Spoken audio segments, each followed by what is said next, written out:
Hello friends, welcome to our channel सही बात है। आज का हमारा टॉपिक है D'Alembert principle. D'Alembert principle state that for a system of mass of particle the sum of the difference of the force acting on the system and the time derivative of the momentum is zero when projected onto any virtual displacement। एक मास of particle की एक system के लिए किसी भी difference पर प्रक्षेपित होने पर कार्य करने वाले force and time derivative and virtual displacement का मोमेंट जीरो होता है। It is also known as the Lagrange D'Alembert principle, name after the French mathematician and physicist Jean Le Rond D'Alembert. इसे लैग्रेंज डीएलएमएट प्रिंसिपल के नाम से भी जाना जाता है, जिसका नाम the French mathematician and physicist Jean Le Rond D'Alembert के नाम पर रखा गया है। It is an alternative form of Newton's second law of motion. According to the second law of motion, force is equal to mass into acceleration, while it is represented as force minus mass into acceleration is equal to 0 in डीएलएमएट law। यह Newton second law का एक वैकल्पिक रूप है। Newton second law के अनुसार force is equal to mass into acceleration, जबकि D'Alembert के लॉ में force minus mass into acceleration is equal to 0 है। So it can say that the object is in equilibrium when the real force is acting on it. इसलिए यह कहा जाता है कि जब कोई ऑब्जेक्ट किसी न किसी फोर्स पर कार्य कर रहा है तो वह इक्विलिब्रियम में होता है। Here, F is the real force while ma is the fictitious force known as inertial force। यहाँ F एक रियल फोर्स है, जबकि minus ma imaginary force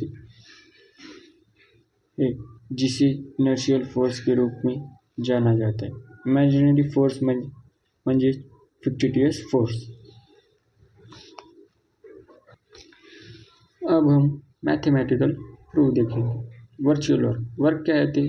force into displacement, W is equal to summation F I into D. F I को हम constant force कहते हैं।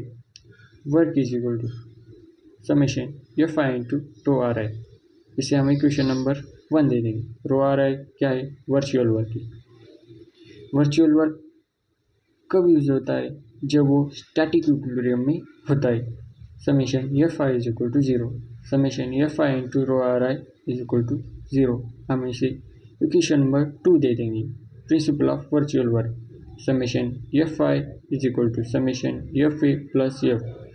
F I एक constant force है, F A total applied force है। Summation F A plus F into rho R I is equal to 0, summation F A into rho R I plus rho F into rho R I is equal to 0।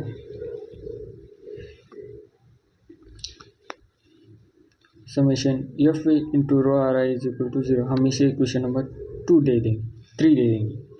Using Newton second law of motion, force किसके बराबर होता है? The rate of change of momentum is directly proportional to the applied force। Fi is equal to dpi upon dt is equal to pi। dp क्या है? एक moment है। dpi upon dt को हम क्या कह सकते हैं? pi। Fi is equal to pi। pi कहाँ से आया? dpi upon dt। Fi minus pi is equal to 0 if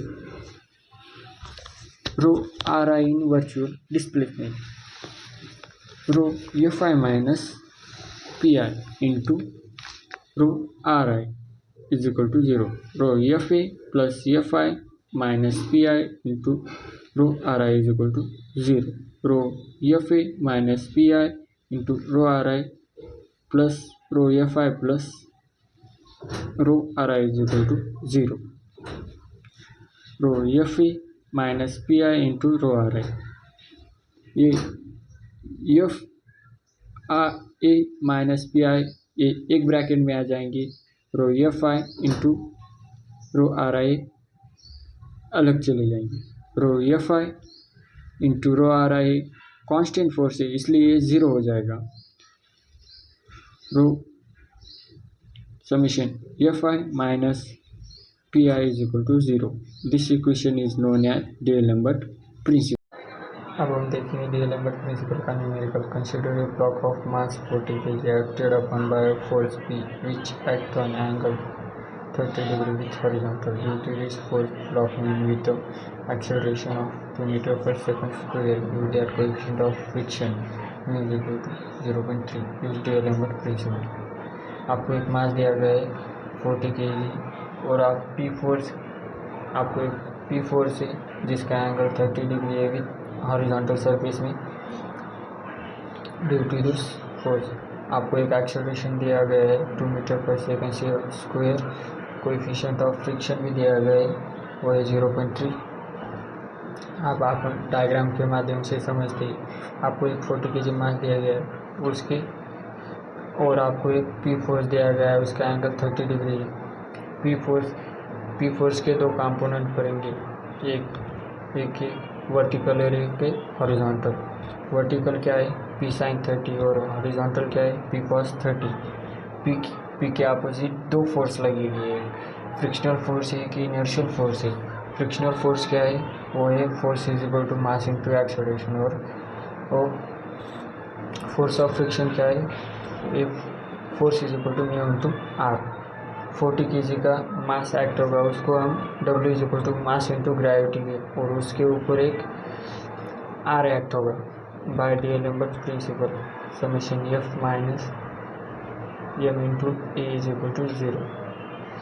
force minus mass into acceleration is equal to 0 applying in X direction. Summation Fx minus M is equal to 0। यहाँ पे condition of equilibrium use होगा। Summation Fx minus M is equal to 0 और summation Fy minus M is equal to 0। Summation Fx minus M is equal to 0 देखते हैं। ये horizontal surface horizontal component के जितने भी वैल्यू हो हमें इसमें पुट करेंगे। हॉरिजॉन्टल में कौन सी वैल्यू चलिए देखते हैं। हॉरिजॉन्टल में P cos 30 है वो यहाँ और